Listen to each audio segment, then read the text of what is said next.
আপনাদের সাথে এমনটা কি হয়? এক জায়গার উদ্দেশ্যে বের হইছেন, বেড়াতে যাবেন কিন্তু আরেক জায়গায় পৌঁছে গেছেন। আমাদের সঙ্গে কিন্তু এমনটা হয়েছিল। আমরা এক জায়গার উদ্দেশ্যে বের হইছি, কিছু কারণবশত সেখানে আর যাওয়া হয়নি। নূরের কিছু ফ্রেন্ড, তার আম্মুরা মানে আমার ভাবিরা সবাই মিলে আমরা এক জায়গায় উদ্দেশ্যে ঘুরতে গেছি। তো সেখানে গিয়ে কিন্তু আমরা অনেক এনজয় করছি। আমাদের সঙ্গে বাচ্চারাও কিন্তু অনেক এনজয় করছে। বাচ্চারা পড়াশোনার চাপের কারণে কিন্তু আর খোলামেলা পরিবেশ পায় না সেভাবে।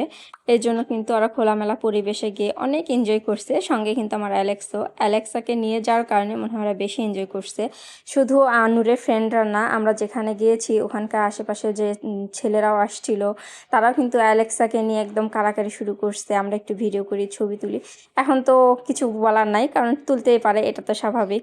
এজন্য অ্যালেক্সাও ছবি উঠাইছে, তারপর নূরের ফ্রেন্ডদের সঙ্গে উঠাইছে। কি সুন্দর, ও কিন্তু মিষ্টিভাবে ছিল। আমরা ঘোরাফেরা করার পরে সন্ধ্যা লেগে গেছিল। আমরা সন্ধ্যার সময় কিন্তু সবাই মিলে নাস্তা করছি। এটা ছিল কিছুটা কিটি পার্টির মতো। আমার নাস্তা থেকে কিন্তু অ্যালেক্সাকে একটু দিয়েছি টেস্ট করার জন্য। ও কিন্তু খায়নি, কারণ ওর জন্য কিন্তু আমি আলাদা খাবার ট্রিট নিয়ে গেছিলাম, ওর জন্য পানি নিয়ে গেছি। তো ও কিন্তু সেগুলান মজা করে খেয়েছে, আমাদের সঙ্গে খুব এনজয় করছে, অনেক ছবি তুলেছে। ও মনে হয় খুব ভালো লাগছে ওর খোলামেলা পরিবেশে।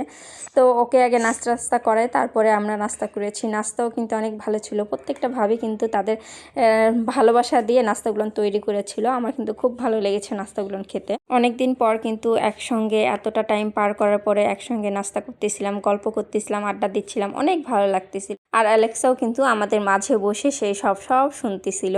ও অ্যালেক্সাও কিন্তু খুব মজা করে খাওয়া দাওয়া শেষ করে ও এখন নিজেকে পরিষ্কার করে রিল্যাক্স করতেছে। মেয়েটা কিন্তু অনেক এনজয় করছে, কিন্তু আমার আবার টেনশনও হচ্ছিল, কারণ ও বাসা থেকে অনেকটা দিন পর লং টাইম বাহিরে ছিল। তো আল্লাহর রহমতে কিছু হয়নি। সবাই আমরা অনেক এনজয় করছি, মজা করছি।